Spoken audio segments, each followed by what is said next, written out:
जिसमें आज़ादी, पाकिस्तान को आज़ाद करने के लिए हम लोग चूड़ियाँ पहनते, सूट पहनते, कपड़े पहनते, बच्चों को शॉपिंग कराते, बच्चों के लिए ख़रीदते, हम लोग चूड़ियाँ बेचते।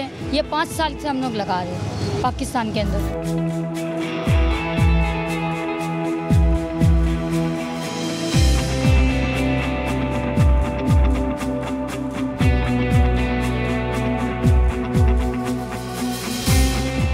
कोई परेशानी नहीं, कोई दिक्कत नहीं, बल्कि हमारे मुसलमान भाई बहन एक साथ रहते हैं कि हम लोग को मदद करते, भले हिंदू है तो क्या करें, मदद करते हमारी, और एक साथ ऐसे रहते हैं कि भाई बहन की तरह।